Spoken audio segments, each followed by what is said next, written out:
জল্লাদকে ডাক দিয়ে বলে, আরে জল্লাদ, জীবনে কত মানুষের ফাঁসি দিয়েছো, কখনো তোমার চোখের মধ্যে পানি দেখি নাই। এমন কে রে, আজকে কেন তোমার চোখের মধ্যে পানি আসতেছে, তার কারণ কি? জল্লাদ ডাক দিয়ে বলে, ওগো আমিরুল মুমিনিন, এতদিন আমি যাদেরকে ফাঁসি দিয়েছি তারা সত্যিকারের অপরাধী ছিল, এজন্য আমার চোখের মধ্যে পানি আসে নাই। আজকে এমন একজন সাহাবী, এমন একজন বুজুর্গ সাহাবী, এমন একজন মুআজ্জাজ সাহাবীকে আপনি ফাঁসি দেওয়ার জন্য বলেছেন, আমি জল্লাদের পাশ সামনে চলে না। এমনি সময় একজন সাহাবী এসে ডাক দিয়ে বলে, ওগো আমিরুল মুমিনিন, একটু অপেক্ষা করেন, অপেক্ষা করেন। কে জানি মদিনার ধুলাবালি অতিক্রম করে দ্রুত গতিতে একটা উটের মধ্যে আরোহণ করে মদিনার মধ্যে ঢুকতেছে। আমার মন বলে গো, ওই যুবকটাই মনে মদিনাতে আসতেছে। কন্যা সুবহানাল্লাহ। কিছুক্ষণ পরে নজর করে দেখে 350 কিলোমিটার দূর থেকে ফাঁসির রশি গলায় নেওয়ার জন্য যুবকটা মদিনাতুল মুনাওয়ারা আমিরুল মুমিনিন খলিফাতুল মুসলিমিন হযরত ওমরের দরবারে এসে হাজির। যুবক হাজির হয়ে ডাক দিয়ে বলে, ওগো আমিরুল মুমিনিন, আমাকে মাফ করে দেন, আমি ইচ্ছে করে পথের মধ্যে দেরি করি নাই, আমার উটের খুরার মধ্যে ব্যথা পেয়েছে, ওইটা ঠিক করতে, ট্রিটমেন্ট করতে একটু সময় লেগেছে। আমার ভাই আবু যর গেফারিকে ফাঁসির মঞ্চ থেকে নামিয়ে যে অবস্থা আছে গো, ওই অবস্থা আমাকে ফাঁসির মঞ্চে নিয়ে যা। আমিরুল মুমিনিন যুবকের কথা শুনে চোখের মধ্যে আর পানি ধরে রাখতে পারে না। আমিরুল মুমিনিন যুবকের কপালের মধ্যে চুমু দেয় আর ডাক দিয়ে বলে, সাহাবীরা রে, জান্নাতে কোন যুবককে যদি দেখতে চাও, এই যুবককে তোমরা দেখে নাও। যে যুবকটা 350 কিলোমিটার দূর থেকে ফাঁসির রশি গলায় নেওয়ার জন্য মদিনাতে ফিরত আসতে পারে, আমি উমরের মন বলে ওই লোকটা ইচ্ছে করে কখনো মানুষ হত্যা করতে পারে না।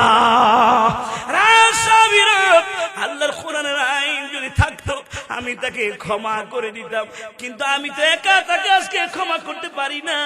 বাগানের মালিকের ছেলেরা যদি তার বাবার হত্যার আসামিকে ক্ষমা করে দেয়, আমি ওমরও ক্ষমা করে দিতে পারবো। এমনি সময় বাগানের মালিকের 2 ছেলে আমিরুল মুমিনিন খলিফাতুল মুসলিমিন হযরত ওমর ইবনুল খাত্তাব রাদিয়াল্লাহু তাআলা আনহুকে ডাক দিয়ে বলে, ওগো আমিরুল মুমিনিন, এই যুবকের সততা দেখে, সত্যবাদীটা দেখে আমরা তো আনন্দিত হয়েছি, এত মুগ্ধ হয়ে গিয়েছি, বুঝতে পেরেছি এই যুবকটা ইচ্ছে করে আমার বাবাকে হত্যা করে নাই। অতএব আমরা 2 ভাই আল্লাহ এবং তার রাসূলকে খুশি করার জন্য আমার বাবার হত্যাকারীকে ক্ষমা করে দিলাম। জোরে কোন সুবহানাল্লাহ। সাহাবীরা রে, আমি কি জন্য লড়ি না তোমরা জানো নি? আমার পিছনে যিনি, তিনি হলো বিশ্বনবী রহমতুল লিল আলামিন, যাকে আমি আমার জীবনের চাইতে বেশি ভালোবাসি। আমি যদি একটু নড়াচড়া করি রে, আর এই ফাঁকে দিয়ে একটা তীর এসে যদি আল্লাহর হাবিবের শরীর মুবারকের মধ্যে লেগে যায়, কিয়ামতের দিন আশিকে রাসূল হয়ে আল্লাহর দরবারে উঠতে পারবো না। মুরব্বী বাবা ছিলেন আমার, কাফের মুশরিকরা চিন্তা করতে লাগলো, এই লোকগুলো তো আমাদের লোক, এদেরকে হত্যা করে মেরে ফেলে কোনো লাভ হবে না। টার্গেট হলো মুহাম্মদুর রাসূলুল্লাহ সাল্লাল্লাহু আলাইহি ওয়াসাল্লামকে দুনিয়া থেকে বিদায় করে দেওয়া।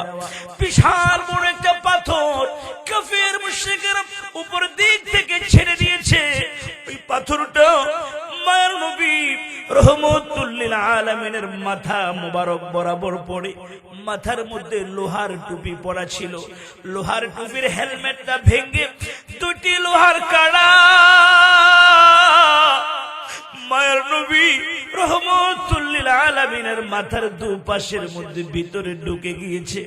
পাথরটা সামনে গড়িয়ে পড়ার সময় আল্লাহর হাবিবের সামনের 2টি দান মোবারক শহীদ হয়ে যায়।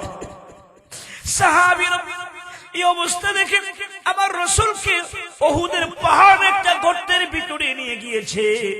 রসুল বললেন উহুদের পাহাড় এত ভালো, উহুদের পাহাড়টা আমি রসুলের জন্য নরম হয়ে গিয়েছে, চতুর্দিকে আমাকে আড়াল করে ফেলেছে। উহুদের পাহাড় আমি রসুলকে ভালোবাসে, আমি উহুদ পাহাড়কে ভালোবাসি। জোরে কোন সুবহানাল্লাহ। মায়ার নবী আড়াল হয়ে গিয়েছে, আমার রসুলকে আর দেখা যায় না।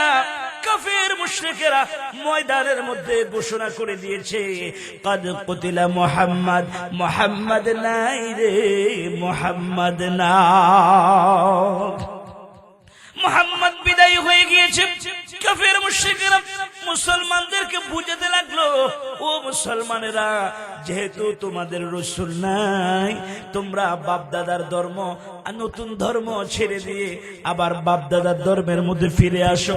আবু বকরের মতো লোক হাত থেকে তরবারি ফেলে দিয়েছে, ওমরের মতো লোক হাত থেকে তরবারি ফেলে দিয়েছে।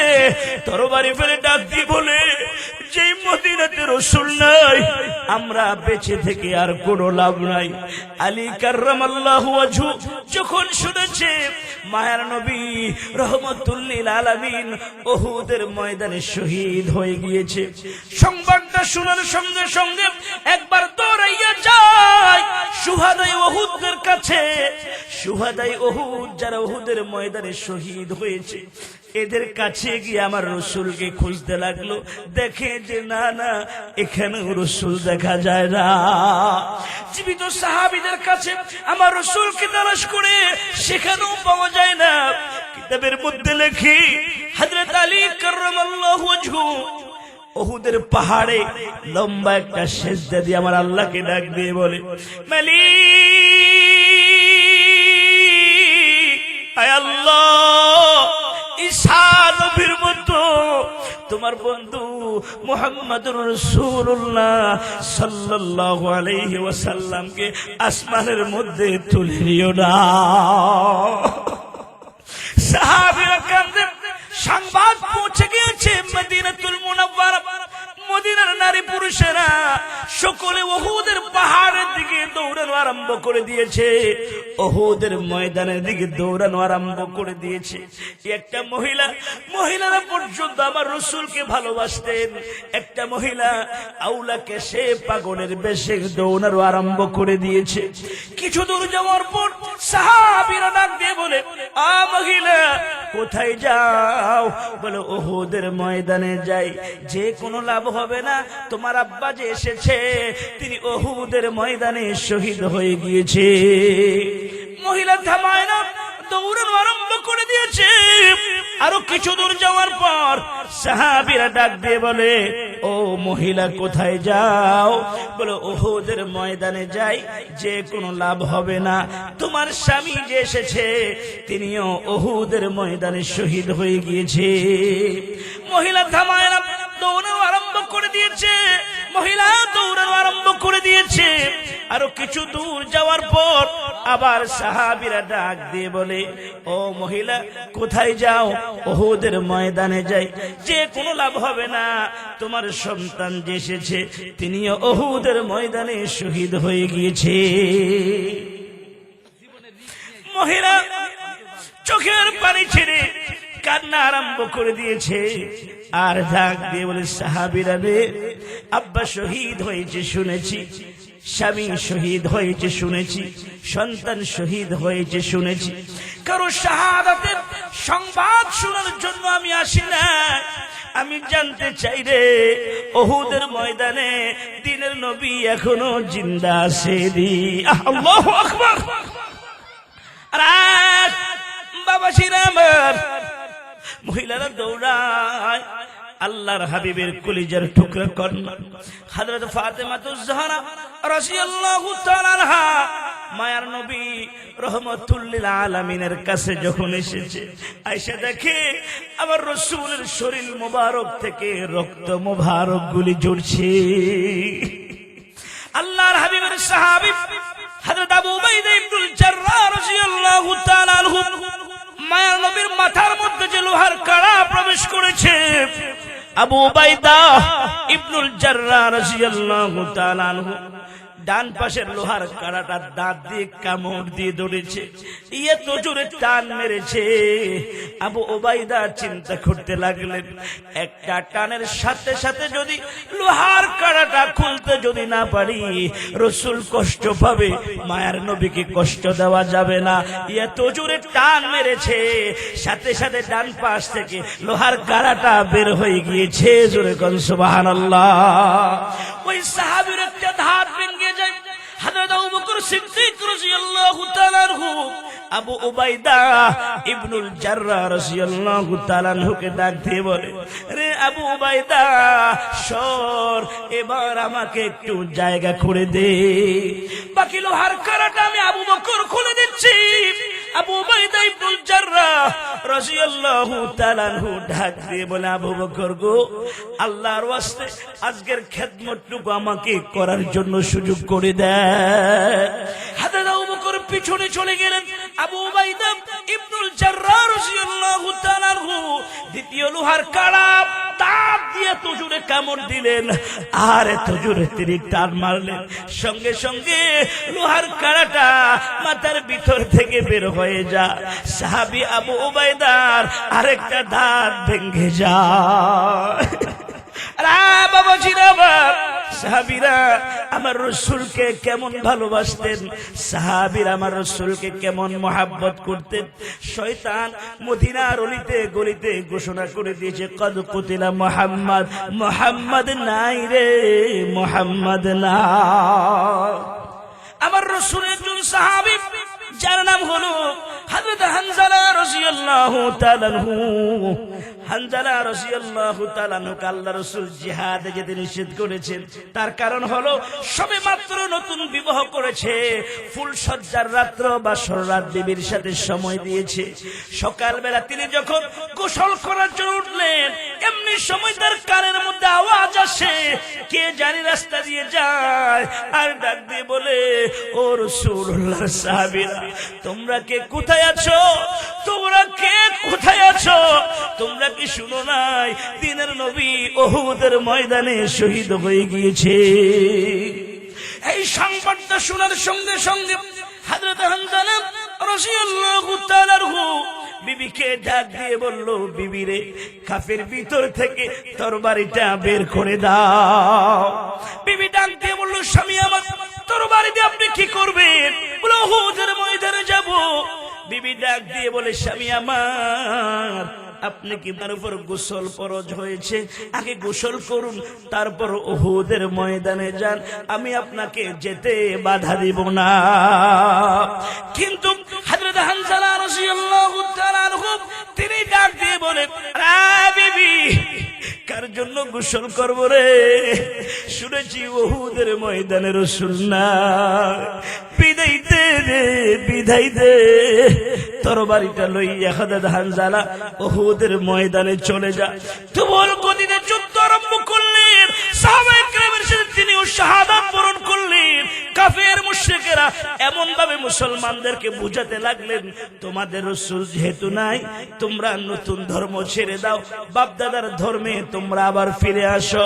অমনি সময় আল্লাহ পাক মহান রব্বুল আলামিন জিবরাইলের মাধ্যমে জানিয়ে দিলেন, জিবরাইল রে, যাও আমার বন্ধুর কাছে আয়াতে কারিমা জানিয়ে দাও। আল্লাহ পাকের হুকুম পাওয়ার সঙ্গে সঙ্গে হযরত জিবরাইল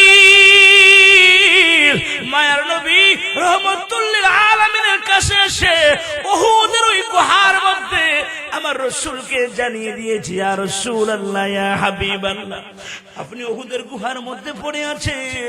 ওইদিকে সাহাবীরা ছত্রভঙ্গ হয়ে গিয়েছে। আল্লাহ রাব্বুল আলামিন আয়াত অবতীর্ণ করে জানিয়ে দিয়েছেন, ওয়া মুহাম্মাদুন ইল্লা রাসূল কদ খালাত মিন ক্বাবলিহির রাসূল আফা ইম্মাত আও কুতিলা ইনকালাবতুম আলা আ'কাবিকুম। হযরত জিবরাইল বলে, আল্লাহ রাব্বুল আলামিন আয়াত অবতীর্ণ করে জানিয়ে দিয়েছে সাহাবায়ে কেরামদেরকে শুনিয়ে দেওয়ার জন্য। আমার রাসূলের শরীরের মধ্যে থেকে রক্ত মুবারক বের হচ্ছে। রাসূলের কন্যা চাটাইকে আগুনের মধ্যে জ্বালাইয়া সাটাইয়ের ছাই দিয়ে হাবিবে কিবরিয়ার শরীরের রক্তগুলি বন্ধ করছে। মাথার মধ্যে যে লোহার টুপির ভাত ভেঙে লোহার কাঁটা প্রবেশ করেছে ওই জায়গাগুলাতে ছাই দিয়ে দিয়ে রক্তগুলা বন্ধ করলেন। আমার রাসূল বলে, সাহাবীরা আমাকে তোমরা ধরো। হযরত আবু তালহা রাদিয়াল্লাহু তাআলা আনহু শুয়ে পড়লেন আর ডাক দিয়ে বলে, ইয়া রাসূলুল্লাহ, ইয়া হাবিবাল্লাহ, উপরে উঠতে আপনার কষ্ট হবে, আমার পিঠের মধ্যে পাড়া দিয়ে উপরে উঠেন। আল্লাহ রাসূল তালহার শরীরের মধ্যে পিঠের মধ্যে আঘাত করে তিনি উপরের মধ্যে উঠলেন। উঠেই ডাক দিয়ে বলে, ও আমার সাহাবীরা, তোমরা কে কোথায় আছো? ওয়ার রাসূলু ইয়াদউকুম ফি উখরাকুম। আল্লাহু আকবার। আমার রাসূল সাহাবায়ে কেরামদেরকে ডাক দিয়েছে, ও আমার সাহাবীরা, আমি রাসূল নিহত হই নাই, আমি এখনো তোমাদের মাঝে জিন্দা আছি। জোরে কোন সুবহানাল্লাহ। আমার আল্লাহ বলেন, ওয়ার রাসূলু ইয়াদউকুম ফি উখরাকুম। আমার আল্লাহ পাক মহান রব্বুল আলামিন রাসূলের এই কথাটা অল্প সময়ের মধ্যে সকল সাহাবীদের কর্ণকুহরে পৌঁছে দিয়েছে। জোরে কোন সুবহানাল্লাহ। সাহাবীরা ডাক দিয়ে বলে, এই তো রাসূলের আওয়াজ শোনা যায়। সকলে দৌড়ানো আরম্ভ করে দিয়েছে। মায়ার নবী রাহমাতুল লিল আলামিনের সামনে সাহাবায়ে কেরাম এসে যখন হাজির হয়ে যায়, ও মুরব্বি বাবাজিরা, আমার কলিজার টুকরা যুবক ভাইরা, আমার রাসূল বলে, ও আমার সাহাবীরা, আয়াত অবতীর্ণ হয়েছে, আয়াত বলতেছি পড়ে, তবে আগে শুনে রাখো, আমার তালহা আজকে যেই পরিমাণ কষ্ট করেছে, আউজাবাত তালহা, আউজাবাত তালহা, আউজাবাত তালহা, আল্লাহর তৈরি জান্নাত আমার তালহার জন্য ওয়াজিব হয়ে গিয়েছে। জোরে কোন সুবহানাল্লাহ। আর সাহাবীর আল্লাহ পাক কোরআনুল কারীমের মধ্যে আয়াত অবতীর্ণ করে জানিয়ে দিয়েছেন, ওয়া মা মুহাম্মাদুন ইল্লা রাসূল, আমি মুহাম্মদ রাসূল ছাড়া অন্য কিছুই নই। কদ খালাত মিন ক্বাবলিহির রাসূল, আমার আগেও অনেক নবী রাসূলগণ অতিবাহিত হয়েছে। আফাইমাতা, আমি যদি নিহত হই, আও কুতিলান ক্বালাবতুম আলা আকাবিকুম, অথবা আমি যদি শাহাদাত বরণ করি, তোমরা আল্লাহর দ্বীন ধর্ম ছেড়ে দিবা নাকি? ওই যে কাফেররা বলেছে, তোমাদের রাসূল যেহেতু শহীদ হয়ে গিয়েছে, তোমরা নতুন ধর্ম ছেড়ে দাও, বাপ দাদার ধর্ম আবার ফিরে আসো। তাদের এই কথার পরিপ্রেক্ষিতে আল্লাহ পাক আয়াত অবতীর্ণ করে জানিয়ে দিলেন, রাসূল আপনি বুঝিয়ে দেন, আমি মুহাম্মদ আল্লাহ রাসূল ছাড়া আর কিছুই নই। আমার আগেও অনেক নবী রাসূলগণ অতিবাহিত হয়েছে। আমি যদি মারা যাই, ইন্তেকাল করি, অথবা নিহত হই, অথবা শাহাদাত বরণ করি, তোমরা কি আল্লাহর দ্বীন ধর্ম ছেড়ে দিবা? যখন সাহাবায়ে কেরামের কাছে বললেন, সাহাবীর এক বাক্যে জবাব দিয়েছে, ইয়া রাসূলুল্লাহ, আমরা দ্বীন ধর্ম ছাড়ব না। সুবহানাল্লাহ, সুবহানাল্লাহ, সুবহানাল্লাহ। মুরব্বি বাবাজিরা, আমার রাসূল বলে, সাহাবীরা, শুহাদায়ে উহুদের লাশগুলি একসাথে করো, কেননা শহীদদেরকে গোসল দেওয়া হয় না, রক্ত মাখা অবস্থায় কাপড় পরাইয়া জানাজা দিয়ে শহীদদেরকে মাদফুন করা হয়। মায়ার নবী রাহমাতুল লিল আলামিন যখন বলেছে, সাহাবীরা শুহাদায়ে উহুদের লাশগুলি একসাথে করতে লাগলেন, এমনি সময় নজর করে দেখে একটা মহিলা ঘোমটাটা লম্বা করে একটা লাল পতাকা হাতের মধ্যে নিয়ে পতাকাকে লড়াইতে লড়াইতে উহুদের ময়দানের দিকে আসতেছে। আয়েশা আমার রাসূলকে তালাশ করতে লাগলেন। রাসূল ডাক দিয়ে বলে, কে গো তুমি? মহিলা মানুষ, কি জন্য উহুদের ময়দানে এসেছো? মহিলাটি ডাক দিয়ে বলে, ইয়া রাসূলুল্লাহ, ইয়া হাবিবাল্লাহ, ওগো নবীজি, গতকালকে আপনি যে সাহাবীর সাথে আমাকে বিবাহ পড়িয়ে দিয়েছেন, আমি হলাম হযরত হানজালা রাদিয়াল্লাহু তাআলা আনহুর স্ত্রী। কি জন্য জিহাদের ময়দানে এসেছো? হযরত হানজালার বিবি ডাক দিয়ে বলে, ইয়া রাসূলুল্লাহ, ইয়া হাবিবাল্লাহ, ওগো নবীজি, আমার স্বামী গত রাতে আমার সাথে সময় দিয়েছে, আমার স্বামীর উপরে গোসল ফরজ হয়ে গিয়েছে। তিনি যখন শুনতে পেল মায়ার নবী রাহমাতুল লিল আলামিন উহুদের ময়দানে শহীদ হয়ে গিয়েছে, এই সংবাদটা শোনার সাথে সাথে আমার স্বামী আর সহ্য করতে পারে নাই, গোসলের কথা তিনি ভুলে গেলেন। আমি বললাম গোসল করে যান। আমার স্বামী ডাক দিয়ে বলে, বিবি বিবি, যেহেতু আমার গোসল নাই, আমি হানজালার গোসলেরও কোনো প্রয়োজন নাই। এই কথা বলে খোলা তরবারি লইয়া উহুদের ময়দানের মধ্যে এসে যুদ্ধ করতে করতে আমার স্বামী হানজালা জিহাদের ময়দানে শহীদ হয়ে গিয়েছে। ইয়া রাসূলুল্লাহ, আমি যখন আমার স্বামীর শাহাদাতের সংবাদ শুনেছি, শুধুমাত্র এই কথাটা আপনাকে বলার জন্য এসেছি। সকল সাহাবীদেরকে যদি গোসল না দেন গো, আমার স্বামী হানজালাকে গোসল দেওয়া ছাড়া মাদফুন করবেন না। কেননা আমার স্বামীর উপরে গোসল ফরজ ছিল। আল্লাহর হাবিব সাহাবায়ে কেরামদেরকে ডাক দিয়ে বলে, সাহাবীরা রে, আমার হানজালার লাশ কোথায়? হানজালাকে তোমরা তালাশ করে নিয়ে আসো। সাহাবীরা শুহাদায়ে উহুদের লাশগুলি দেখতে লাগলেন, এক এক করে চেক দিতে লাগলেন, কিন্তু রহমতুল লিল আলামিনের সাহাবী হযরত হানজালাকে দেখা যায় না। আমার রাসূল ডাক দিয়ে বলে, আরে সাহাবীরা, আমার হানজালা কোথায় গিয়েছে? জাল্লা এবং তার রাসূলকে এত ভালোবাসে, গোসলের কথা গোসল করতে দেরি হবে এজন্য গোসলও করে নাই। উহুদের ময়দানের মধ্যে এসে জীবনের শেষ সম্পদ রক্তগুলি পর্যন্ত আল্লাহর দ্বীনের জন্য ওয়াকফ করে দিয়েছে। এমনি সময় আল্লাহ পাক হযরত জিবরাইল আলাইহিস সালামকে ডাক দিয়ে বলে, জিবরাইল, আমার বন্ধু মায়ের নবী রহমতুল লিল আলামিনের কাছে যাও। আমার বন্ধুর কাছে যাইয়া আমার বন্ধুকে বলো, মায়ের নবীকে ডাক দিয়ে বলো, আল্লাহ তাআলা হানজালাকে দুনিয়ার সাধারণ পানি দিয়ে গোসল করাবে না। হযরত হানজালাকে গোসল দেওয়ার জন্য আল্লাহ রাব্বুল আলামিন আসমানের মধ্যে ফেরেশতাদেরকে নিয়ে তুলে নিয়েছে।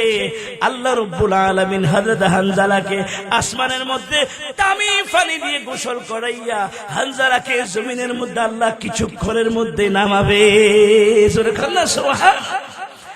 মায়ের নবী রহমতুল লিল আলামিন তাকিয়ে দেখে, সাহাবায়ে কেরামেরা তাকিয়ে দেখে, ফেরেশতারা হযরত হানজালার লাশকে যখন জমিনের মধ্যে রাখলেন, সাহাবায়ে কেরাম হানজালার লাশের কাছে যাইয়া দাড়ির মধ্যে হাত দিয়ে দেখে, চুলের গোড়ায় গোড়ায় দেখে পানির ফোঁটাগুলি জর জর করে পড়ছে। জোরে কোন সুবহানাল্লাহ। আর আমার রব্বি বাবাজিরা, আমার ও কলিজার টুকরা নওজোয়ান তরুণ যুবক ভাইরা, দ্বীনের জন্য কষ্ট করতে হবে। সাহাবায়ে কেরাম রাসূলকে ভালোবেসেছে, আমরা রাসূলকে ভালোবাসতে হবে। কথা বলেন ঠিক কিনা? ইমানদার মুমিন যারা গো, ইমানদার মুমিনের প্রথম নাম্বার গুণাবলী হলো আত্মসমর্পণকারী। ইসলামের জন্য আত্মসমর্পণ করবে। যখন যেটা শুনবে সামি'না ওয়া আতা'না, শুনবে আর মানবে। জোরে কোন সুবহানাল্লাহ। আল্লাহ তাআলা ইমানদার মুমিনের দ্বিতীয় নাম্বার গুণের কথা আলোচনা করেছেন, ওয়াল মুমিনিনা ওয়াল মুমিনাত। দ্বিতীয় নাম্বার গুণ হলো ইমানদার পুরুষ এবং ইমানদার মহিলা, তারা ঈমান আনবে, ফাহমে কামেল ঈমান আনবে। ঈমান আনার পরে আল্লাহর হুকুম মানবে, হাবিবে কিবরিয়ার তরিকা অনুযায়ী চলবে। আল্লাহ যেভাবে চলার জন্য বলেছেন ওইভাবে চলবে, রাসূল যেভাবে চলার জন্য বলেছেন ওইভাবে চলবে। রাস্তা দেখিয়ে দিয়েছে, ওইভাবে চলতে হবে। মুনাফিকি করা যাবে না, মুনাফিকি করা যাবে না। মুমিনের বিপরীত সংখ্যা হলো মুনাফিক। কথা বলেন কি? মুনাফিক। আল্লাহ রাসূল বলেছেন, যে ব্যক্তি ওয়াদা করলে ওয়াদা ভঙ্গ করে, কথায় কথায় যারা মিথ্যা কথা বলে, কথায় কথায় যারা মিথ্যা কথা বলে, আমানতের খেয়ানত যারা করে, সমাজের মধ্যে বুঝে নিও এরা হলো মুনাফিক। এরা কি বাবা? মুনাফিক। তিনটা গুণ, তিনটা লক্ষণ যাদের ভিতরে দেখবে। এক নাম্বার, তারা কথায় কথায় মিথ্যা বলবে, বেশি বেশি মিথ্যা কথা বলে, মানুষের সাথে ওয়াদা করলে ওয়াদা ভঙ্গ করে, আবার আমানতের খেয়ানত করে, আমানত রক্ষা করে না। রাসূল বলেন, এগুলি যাদের মধ্যে দেখবা, মনে করবা সেই মুনাফিক। মুনাফিকের সাথে ঈমানদার মুমিন বন্ধুত্ব করতে পারে না। কথা বলেন ঠিক কিনা ভাইরা? আল্লাহ রাব্বুল আলামিন ঈমানদার মুমিনের তিন নাম্বার গুণের কথা আলোচনা করেছেন, ওয়াল কানিতিনা ওয়াল কানিতাত। আল্লাহ রাব্বুল আলামিন ঘোষণা করে দিয়েছেন আত্মসমর্পক আনুগত্যশীল পুরুষ এবং আনুগত্যশীল নারী। ওয়াল কানিতিনা ওয়াল কানিতাত, আনুগত্যশীল পুরুষ এবং আনুগত্যশীল নারী। ইসলামের জন্য যারা সব সময় আনুগত্যশীল থাকে, যখন যেটা বলা হয়, দ্বীনের জন্য যখনই ডাক দেওয়া হয়, ইসলামের জন্য যখনই ডাকা হয়, সাথে সাথে সামি'না ওয়া আতা'না হাজির হয়ে যায়। জোরে কন্না সুবহানাল্লাহ সুবহানাল্লাহ। মুহতারাম হাজিরিন, আমাদের মেহমান এসেছে, আমি লম্বা চূড়া ওয়াজ করবো না বলছি না, অত হযরত একটু দেরি হওয়ার কারণে আমাকে স্টেজের মধ্যে নিয়ে এসেছে, সমস্যা নাই, একজন আগে করবে একজন পরে করবে, এতে কোনো সমস্যা নাই। আপনি কি মন খারাপ করতেছেন? মন খারাপ করেন না, আমি তো দূরের মানুষ, দূরে যাব, হুজুর ইনশাআল্লাহ বয়ান করবে, ধৈর্যশীল ভাবে আপনারা শুনবেন ইনশাআল্লাহ। আমরা আলেমদেরকে সম্মান করতে হবে, কথা বলেন ঠিক কিনা? আলেম হয়ে যদি আলেমের মর্যাদা না বুঝি, আলেম হয়ে যদি আলেমকে সম্মান দিতে না পারি, তো পাবলিক কি সম্মান দিবে? যুক্তিবাদী সে ওয়াজ করতেন, দুইজন গেছে দাওয়াতের মধ্যে খাওয়ার জন্য, তো একজন বলতেছে বাইরে গেছে জরুরত সারার জন্য, সে কেমন, আরে বলি না, একটা গরু, একটা কি গরু, মেহমান কি রে কয়, বন্ধু বন্ধুরে গরু কয়। তখন তিনি আবার জরুরত সারার জন্য গেছে, তিনি আসছে, তাকে জিজ্ঞেস করছে, আচ্ছা আপনাকে তো খুব ভালোই দেখা যায়, আপনার সাথে যিনি আসে তিনি কেমন? আরে বলি না, সে ছাগল। সে কি ছাগল? তো খাইতে যখন বসছে, একটারে ঘাস দিছে আর একটারে খের দিছে, খড়কুটে একটার প্লেটে দিছে আর একটার প্লেটের মধ্যে ঘাস দিয়েছে। দুজন রাগ করতেছে, কি করলেন? আপনি তো বলেন একজন গরু আর একজন ছাগল, তো গরুর যেটা দরকার সেটাই দিয়েছি, ছাগলকে যেটা দরকার সেটাই দিয়েছি। এই জন্য খবরদার বাবাজিরা, নিজের মাথা নিজে ধ্বংস করা যাবে না। অহংকারী তাকাব্বুর আল্লাহ তাআলা পছন্দ করেন না। অহংকারী আল্লাহ তাআলার কুদরতের ইজাত, যে ব্যক্তি অহংকার করে সে যেন মাবুদের ইজহার নিয়ে টানাটানি করে। অহংকার যারা করে আল্লাহর জমিনের মধ্যে তাদেরকে ধ্বংস করে দেয়। অহংকার মানুষের পতনের মূল, কি বলেন ঠিক কিনা?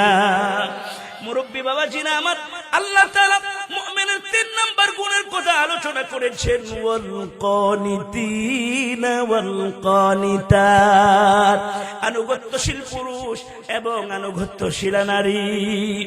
বাবাজিরা আমার, সাহাবায়ে কেরাম কি পরিমাণ আনুগত্যশীল ছিলেন। কাফের মুশরিকেরা মুসলমানদের সাথে কোনোভাবে যখন পারছে না, রোম সম্রাট মুসলমানদেরকে দুনিয়া থেকে বিদায় করে দেওয়ার জন্য ষড়যন্ত্র শুরু করে দিয়েছে। 1 লক্ষ রোমান সৈন্য প্রস্তুত করেছে মুসলমানের বিরুদ্ধে যুদ্ধ করার জন্য, আর 1 লক্ষ রোমান সৈন্য রেডি করে রেখেছে যদি প্রয়োজন হয় ময়দানের মধ্যে ছেড়ে দেওয়ার জন্য। 1 লক্ষ রোমান সৈন্য প্রস্তুত করে মুতার প্রাঙ্গণে, মুতার রণাঙ্গনে মুসলমানদের বিরুদ্ধে যুদ্ধ করার জন্য প্রস্তুতি গ্রহণ করেছে। যখনই প্রস্তুতি আরম্ভ করে দিয়েছে, মায়ার নবীর কাছে সংবাদ পৌঁছিয়ে দিয়েছে, হাবিবে কিবরিয়া আশরাফুল আম্বিয়া মায়ার নবী রাহমাতুল লিল আলামিন মসজিদে নববীতে সাহাবায়ে কেরামের সামনে কথা বলতেছে, ও আমার সাহাবীরা, মুতার রণাঙ্গনে কাফের মুশরিকদের বিরুদ্ধে যুদ্ধ করতে হবে। সাহাবায়ে কেরাম নাম লিপিবদ্ধ করতে লাগলেন। 1 করে 3000 সাহাবী জিহাদের ময়দানে যাওয়ার জন্য নাম লিপিবদ্ধ করলেন।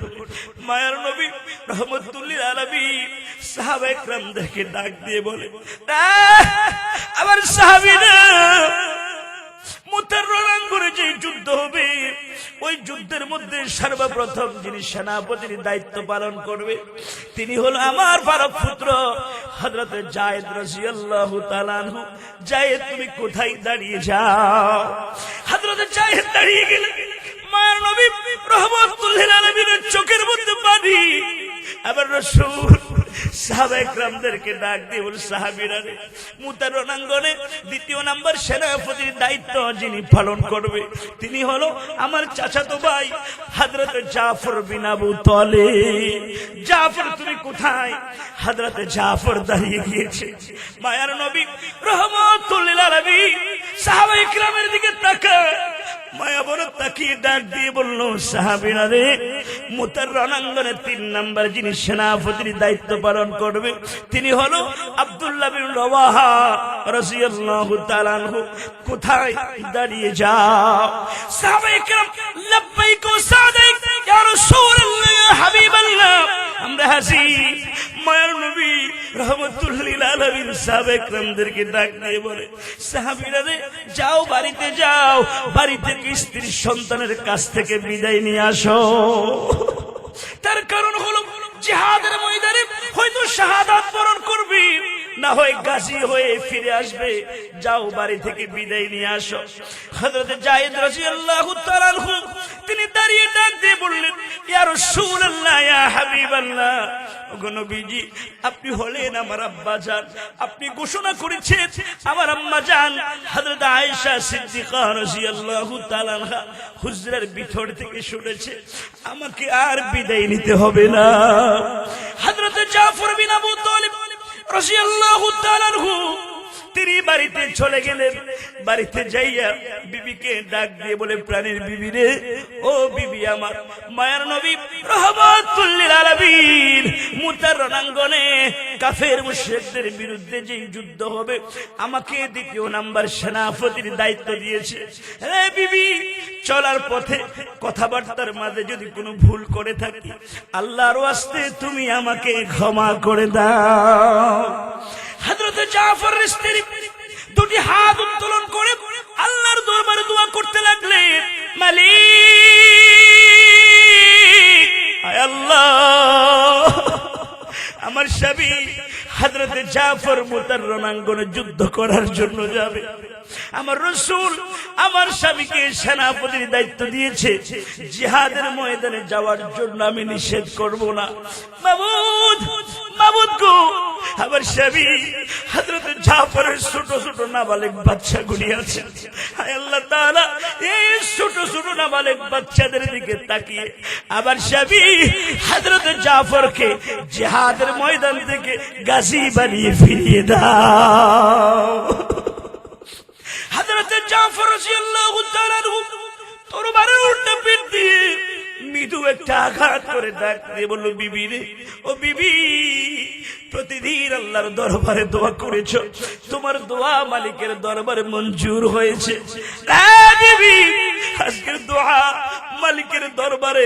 কবুল হবে না তার কারণ হলো জিহাদের ময়দানে সেনাপতির প্রয়োজন হয় একজনের যেহেতু রাসূল তিনজনের নাম ঘোষণা করেছে আমার আগে একজন আমার পরও একজন অতএব আমি যে রণাঙ্গনে শহীদ হয়ে যাব এর মধ্যে বিন্দু পরিমাণ কোনো সন্দেহ না যখন এই কথা বলেছে বাবাজিরা আমার হযরত জাফরের স্ত্রী জমিনের মধ্যে পড়ে চটপট চটপট করে কান্না আরম্ভ করে দিয়েছে সন্তানগুলি আব্বু আব্বু বলে কাঁদবে হযরত জাফরের স্ত্রী জমিনের মধ্যে গড়াইয়া কাঁদবে কিন্তু হযরত জাফর আল্লাহকে খুশি করার জন্য স্ত্রীর সন্তানকে ভ্রুক্ষেপ না করে আল্লাহর রাস্তা জিহাদে অংশগ্রহণ করার জন্য চলে যায় আরে বাবাজিরা আমার কলিজার টুকরা যুবক ভাইরা হযরত আব্দুল্লাহ বিন রাওয়াহা রাদিয়াল্লাহু তাআলা আনহু সবে মাত্র নতুন বিবাহ করেছে আজকে তার ফুল সজ্জার রাত ছিল বাসর রাত ছিল ও পর্দার আড়ালের মা ও পর্দার আড়ালের আম্মা জানেরা মাগো একটু খেয়াল করে শুনো গো মা আব্দুল্লাহ বিন রাওয়াহা রাদিয়াল্লাহু তাআলা আনহু তিনি যখন বাড়িতে আসলেন বিবির কাছ থেকে বিদায় নেওয়ার জন্য শুনতে পায় ঘরের ভিতরে সুললিত কণ্ঠে দিয়ে বিবি কোরআনুল কারীম তেলাওয়াত করতেছে জোরে কোন সুবহানাল্লাহ হযরত আব্দুল্লাহ বিন রাওয়াহা রাদিয়াল্লাহু তাআলা আনহু বিবিকে ডাক দিয়ে বলল বিবি আমার কিছুক্ষণের জন্য তিলাওয়াতটা বন্ধ করো কিছুক্ষণের জন্য তিলাওয়াতটা বন্ধ করো আমি তোমার সাথে একটু কথা বলার জন্য এসেছি বিবি কোরআনুল কারীমের তিলাওয়াত বন্ধ করেছে আব্দুল্লাহ বিন রাওয়াহা রাদিয়াল্লাহু তাআলা আনহু ডাক দিয়ে বলল বিবি রে সবে মাত্র তোমার সাথে আমার নতুন বিবাহ হয়েছে আমি তোমার কোনো হক আদায় করতে পারি নাই আমি তোমার কোনো হক আদায় করতে পারি নাই বিবি রে জিহাদের ময়দানে যাব রাসূল আমাকে 3 নাম্বার সেনাপতির দায়িত্ব দিয়েছে বিদায় দাও রে বিদায় দাও যখন এই কথা বলেছে ঘরের ভিতর থেকে হযরত আব্দুল্লাহ বিন রাওয়াহা রাদিয়াল্লাহু তাআলা আনহুর স্ত্রী ডাক দিয়ে বলল, প্রাণের স্বামী, স্বামী আমার, আমি মহিলা মানুষ, লজ্জার কারণে আমি আপনার চেহারাটা ভালোভাবে দেখতে পারি নাই। আমি শুনেছি আপনি মদিনার এক আনিদ্র সুন্দর টকবগে নৌজওয়ান এক যুবক। স্বামী, স্বামী, একটিবার ঘরের ভিতরে আসুন, প্রাণ পরে আমি আপনার চেহারাটা দেখে নিতে চাই। হযরত আব্দুল্লাহ বিন রাওয়াহা রাদিয়াল্লাহু তাআলা আনহু তিনি ডাক দিয়ে বলল, বিবি রে, আমিও শুনেছি তুমি নাকি মদিনার এক আলিদ্র সুন্দরী সুরুষী যুবতী নারী, যার লকব হলো হুরে মদিনা। বিবি, বিবি রে, আমি যদি ঘরের ভিতরে যাই, তোমার সুন্দর চেহারার দিকে যদি তাকাই রে, প্রেম নিবেদন হয়ে যাবে, তোমার প্রতি ভালোবাসা জন্মে যাবে, মায়া লেগে যাবে। জিহাদের ময়দানে বীর বিক্রমে যুদ্ধ করা যাবে না রে বিবি, কথা দিলাম রে, ধৈর্য ধরে যদি থাকতে পারো, যে আল্লাহর জন্য জীবন দিতে যাচ্ছি, ওই আল্লাহ রব্বুল আলামিন কিয়ামতের ময়দানে তোমার আমার পরিচয় করিয়ে দিবে। জোরে কোন সুবহানাল্লাহ। আরে বাবাজিরা আমার, ও সিরাজগঞ্জ এলাকার যুবক ভাইরা, ও মুরব্বী বাবাজিরা আমার, আল্লাহ রাসূল সাহাবায়ে কেরামদেরকে বিদায় দেওয়ার জন্য সামনে যায়। কিছু দূর যাওয়ার পরে মার নবী ডাক দিয়ে বলল, সাহাবীরা রে, তোমরা যখন যুদ্ধ আরম্ভ করে দিবা, তিনজন যদি জিহাদের ময়দানে শাহাদাত বরণ করে, চতুর্থ নম্বরে তোমরা তোমাদের মধ্যখান থেকে একজনকে সেনাপতি নিযুক্ত করবা। আল্লাহ রব্বুল আলামিন চাইলে চতুর্থ নম্বর সেনাপতির মাধ্যমে আল্লাহ রব্বুল আলামিন মুতার রণাঙ্গনে মুসলমানদেরকে বিজয় দান করবে। জোরে কোন সুবহানাল্লাহ। আরে বাবাজিরা, সাহাবায়ে কেরাম যুদ্ধের ময়দানে চলে যায়, লক্ষাধিক রোমান সৈন্যের বিরুদ্ধে মাত্র 3000 মুসলমান, তেমন কোন অস্ত্র শস্ত্র নাই। যুদ্ধ শুরু হয়ে গিয়েছে। কিছুক্ষণের মধ্যেই আল্লাহর হাবিবের ফালক পুত্র হযরত যায়েদ রাদিয়াল্লাহু তাআলা আনহু শহীদ হয়ে যায়। হযরত যায়েদ যখন শহীদ হয়ে যায়, দ্বিতীয় নাম্বার সেনাপতি যিনি ছিলেন হযরত জাফর বিন আবু তালিব, তিনি ইসলামের ঝান্ডা হাতে নিলেন, তরবারি হাতে লইয়া কাফের মুশরিকদের ভিতরে ঢুকে এমন ভাবে যুদ্ধ করা আরম্ভ করে দিয়েছে। যুদ্ধ করতে করতে হযরত জাফর বিন আবু তালিব তিনি দুর্বল হয়ে যায়। কাফের মুশরিকরা তাকে ঘেরাও করে ফেলে, ডান হাতের মধ্যে তরবারি দিয়ে আঘাত করেছে। আঘাত করার সঙ্গে সঙ্গে হাতটা চামড়ার সাথে ঝুলতেছে।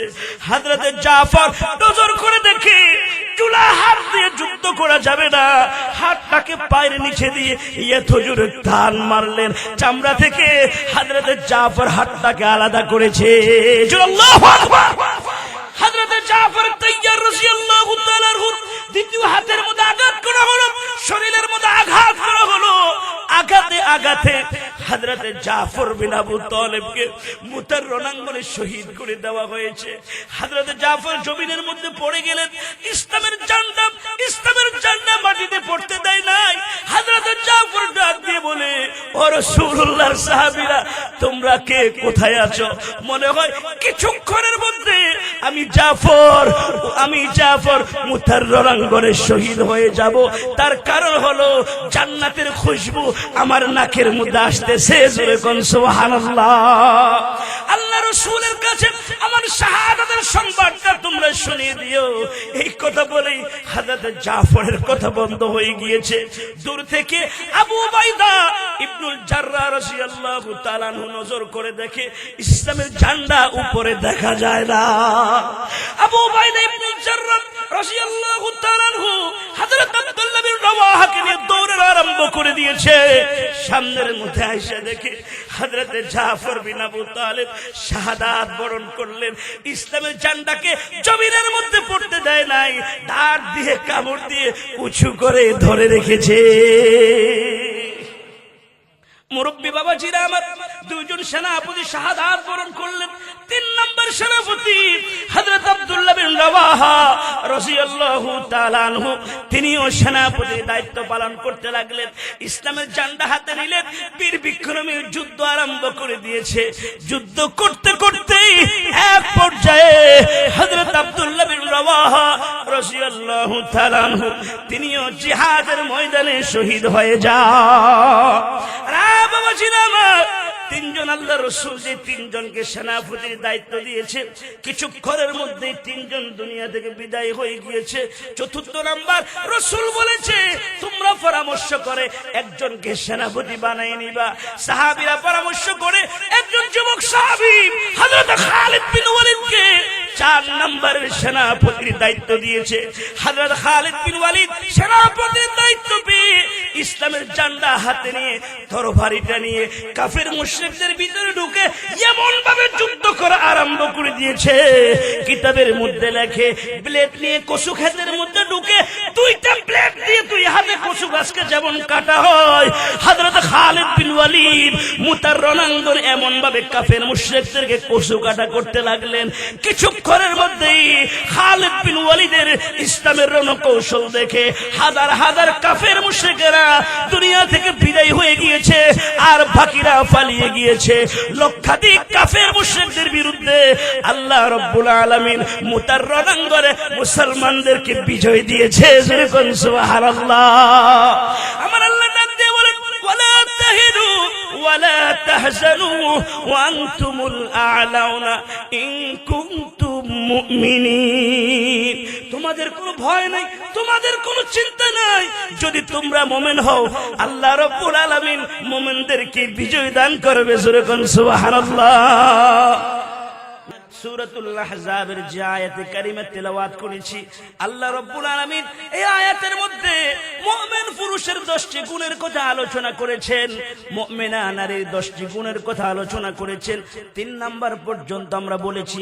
4র্থ নাম্বার আল্লাহ রাব্বুল আলামিন ঘোষণা করে দিয়েছেন ওয়াস-সাদিকিনা ওয়াস-সাদিকাত ইন্নাল মুসলিমিনা ওয়াল মুসলিমাত ওয়াল মুমিনিনা ওয়াল المؤمنات والقانتين والقانتات والصادقين والصادقات।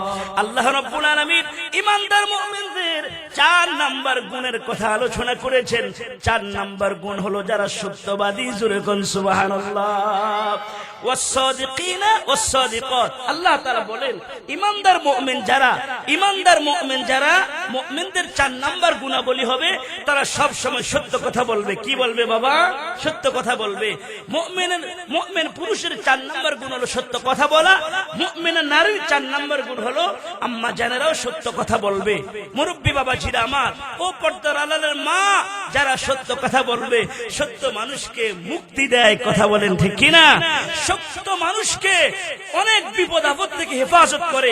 যারা সত্যের উপরে থাকে আল্লাহ তাআলা সত্যের উপরে যারা থাকে তাদেরকে বিজয় দান করে। সুরে বলেন না সুবহানাল্লাহ। আমি একটা উদাহরণ দিলে আপনাদের বুঝে আসবে। বাবাজিরা আমার, মদিনাতুল মুনাওয়ারা থেকে প্রায় 350 কিলোমিটার দূরে একটা যুবকের বাড়ি। ওই যুবকটি 350 কিলোমিটার দূর থেকে ওটের মধ্যে আরোহণ করে মদিনাতুল মুনাওয়ারা এসে হাবিবে কিবরিয়া মায়ার নবী রহমতুল লিল আলামিনের রওজা মুবারক জিয়ারত করতেন। আমরা বাংলাদেশ থেকে যাই, কথা বলেন ঠিক কিনা? হজ করার জন্য যাই না বাবা? অনেক হাজী সাহেবেরা আছে হজ করার জন্য যায়। ঠিক তদ্রুপ ভাবে ওই যুবকটিও যখনই মনে পড়তো রাসূলুল্লাহর দরগাহে চলে আসতেন, আল্লাহ রাসূলের কবরের পাশে দাঁড়িয়ে তিনি জিয়ারত করতেন। মুরব্বি বাবাজিরা আমার, মদিনাতুল মুনাওয়ারা থেকে 350 কিলোমিটার দূরে ওই যুবকের বাড়ি। যুবকটা একটা উটের মধ্যে আরোহণ করে মদিনাতুল মুনাওয়ারার দিকে রওনা হয়েছে। 100 কিলোমিটার পথ অতিক্রম করার পরে 100 কিলোমিটার পথ অতিক্রম করার পরে তিনি দুর্বল হয়ে পড়লেন। তিনি চিন্তা করলেন কিছুক্ষণ বিশ্রাম নেবে, তারপরে আবার উটের মধ্যে আরোহণ করে রওনা হবে। কিছুক্ষণ তিনি বিশ্রাম নেবে, এই জন্য উটটাকে ছেড়ে দিয়েছে খাদ্য তালাশ করে খাওয়ার জন্য। তিনি বিশ্রাম নেওয়ার জন্য একটা গাছের ছায়া শুয়ে পড়লেন। মনে রাখবেন বাবাজিরা আমার, দুর্বল শরীর যাদের শুইলে ঘুম এসে যায়, ওই মুসাফির যুবকটা উটটাকে ছেড়ে দিয়ে তিনি যখন বিশ্রাম নিলেন, শুয়ে পড়লেন, সাথে সাথে তার ঘুম এসে যায়। তিনি যখন ঘুমিয়ে পড়লেন, তার উটটি খাদ্য তালাশ করতে করতে একটা বাগানের ভিতরে প্রবেশ করে। ওই বাগানের ভিতরে বাগানের মালিক সবেমাত্র খেজুরের চারা রোপণ করেছে, সুন্দর করে খেজুরের বাগান করেছে। উটটি তো খেজুরের গাছের চারাগুলি খায় না, পায়ের আঘাতে আঘাতে বাগানটাকে নষ্ট করে দিচ্ছে। এই জন্য বাগানের মালিক বয়োবৃদ্ধ মুরব্বী উটটিকে তাড়িয়ে দেওয়ার জন্য হাতের মধ্যে একটা পাথর নিয়ে যে মাত্র উটের দিকে নিক্ষেপ করলেন। কিতাবের মধ্যে লেখে উটের গায়ে নিক্ষেপ করার সাথে সাথে উটটা মৃত্যুর কোলে ঢলে পড়ে, সাথে সাথে উট মারা যায়। উটটি যখন মৃত্যুবরণ করেছে, বয়োবৃদ্ধ মুরব্বী বাবাজি চিন্তা করতে লাগলেন, হায় আমি কি করলাম, আমি তো উটটাকে মারার জন্য পাথর নিক্ষেপ করি নাই, উটটিকে তাড়িয়ে দেওয়ার জন্য পাথর নিক্ষেপ করেছি। উটটা যেভাবে মারা যাবে আমি তো কল্পনাও করি নাই। না না, এখান থেকে আমি যাব না, দেখি উটটাকে তালাশ করার জন্য কেউ আসে নাকি। কিছুক্ষণ পর উটের মালিক যুবকের ঘুম ভেঙেছে। ঘুম থেকে উঠে তিনি তার উটটাকে তালাশ করতে লাগলেন। উটটাকে তালাশ করতে করতে বাগানের ভিতরে ঢুকে দেখে উটটা মৃত অবস্থায় এক পাশে পড়ে আছে, আরেক পাশে বাবার বয়সী বয়োবৃদ্ধ একজন মুরব্বী দাঁড়িয়ে আছে। যুবক নিজের উটটাকে মৃত দেখে চোখের সামনে উটটা মৃত অবস্থা পড়ে আছে। যুবক সহ্য করতে পারলেন না। যুবক চিন্তা করলেন, আমি কিভাবে মদিনায় যাব। মনে মনে রাগ খুব জমে গিয়েছে। বাবার বয়সী বয়োবৃদ্ধ মুরব্বী চাচাকে ডাক দিয়ে বলো, চাচাজি বলতে পারেননি আমার উটটাকে কে হত্যা করেছে? বাবাজিরা আমার দেখুন, বয়োবৃদ্ধ বাবা যদি একটু চিন্তা করে মিথ্যার আশ্রয় নেয় তাহলে তিনি বেঁচে যায়। কথা বলে ঠিক নয় কি? বয়োবৃদ্ধ মুরব্বী ডাক দিয়ে বলল, আরে যুবক, তোমার উটটাকে আমি হত্যা করে ফেলেছি। যখন এই কথা বলেছে, বয়োবৃদ্ধ মুরব্বী যখন বলেছে বাবা তোমার উটটাকে আমি হত্যা করে ফেলেছি, যুবক মানুষ মেজাজ গরম হয়ে গিয়েছে, রাগের তাড়না বয়োবৃদ্ধ মুরব্বীকে একটা থাপ্পড় দিলেন। কিতাবের মধ্যে লেখে গো, একটা থাপ্পড় দেওয়ার সাথে সাথে বয়োবৃদ্ধ মুরব্বীও মারা যায়। যুবক আশ্চর্য হয়ে গেলেন, হায় হায় আমি কি করলাম? বাবার বয়সী একজন বয়োবৃদ্ধ মুরব্বীকে আমি কেন হত্যা করে ফেললাম? আমি কি করলাম? উট হত্যা, মানুষ হত্যার বিচার কিন্তু এক নয়, কি বলেন ঠিক কিনা? যুবক আশ্চর্য হয়ে গেলেন, হায় আমি কি করলাম? বাবা সত্য মানুষকে কিভাবে মুক্তি দেয় বোঝার জন্য যুবকটি দাঁড়িয়ে আছে। বাগানের মালিক প্রতিদিন বাগানে কাজ করে, দুপুর বেলা বাড়িতে চলে যায়, গোসল করে নামাজ পড়ে বিশ্রাম নেয়, এটাই তার শিডিউল। আজকেও যখন তিনি দুপুর বেলা বাড়িতে যায় নাই, খাবার খায় নাই, সন্ধ্যা পর্যন্ত ছেলেরা অপেক্ষা করেছে, আমাদের বাবা কেন আসে না? বাবার চিন্তা করতে লাগলেন, চিন্তা করতে লাগলেন। সন্ধ্যা হয়ে গিয়েছে, বাবা যখন ঘরে আসে না, দুইটা সন্তান বাবাকে তালাশ করার জন্য বাগানে চলে যায়। বয়োবৃদ্ধ মুরব্বীর দুই ছেলে বাগানের মধ্যে এসে দেখে বাবার লাশ পড়ে আছে, একটা মৃত উট পড়ে আছে, দুজনের মধ্যখানে নওজোয়ান একটা তরুণ যুবক দাঁড়িয়ে আছে। বাগানের মালিকের ছেলেরা ডাক দিয়ে বলে, আরে যুবক, যুবক রে বলতে পারবানি আমার আব্বাকে কে হত্যা করেছে? বাবাজিরা গো, ওই সময়ের মানুষের কেমন সত্যবাদী ছিল। ওই যুবকটা ইচ্ছা করলে মিথ্যার আশ্রয় নিতে পারে, কিন্তু না না, যুবক মিথ্যার আশ্রয় নেয় নাই। ওই যুবকটা ডাক দিয়ে বলে, আরে বাগানের মালিকের ছেলেরা তাকিয়ে দেখো, তোমার আব্বা আমার উটটাকে হত্যা করে ফেলেছে, এর জন্য আমিও তোমার আব্বাকে হত্যা করে ফেলেছি। বাগানের মালিকের ছেলেরা ডাক দিয়ে বলে, যুবক, কেন তুমি আমার আব্বাকে হত্যা করলা? একটা উটের পরিবর্তে প্রয়োজনে তোমাকে 2টা উট আমরা দিতাম। আমার বাবাকে যেহেতু হত্যা করে ফেলেছো, আমরা বিচার নিজ হাতে উঠিয়ে নিব না। আমিরুল মুমিনিন খলিফাতুল মুসলিমিন হযরত ওমরের দরবারে তোমাকে নিয়ে যাব। ওমর যে বিচার করবে সেটাই তোমাকে মানতে হবে। যুবক বলল, ঠিক আছে, আমি মানবো, আমাকে নিয়ে চলো আমিরুল মুমিনিনের দরবারে। বাগানের মালিকের 2 ছেলে 2টা উটের মধ্যে উঠলেন। মুসাফির যুবককে একটা উটের মধ্যে উঠালেন। 3টা উট নিয়ে রওনা হয়েছে মদিনাতুল মুনাওয়ারা। আমিরুল মুমিনিন খলিফাতুল মুসলিমিন হযরত ওমর ইবনুল খাত্তাব রাদিয়াল্লাহু তাআলা আনহু শুক্রবার জুমার দিন খুতবা দেন।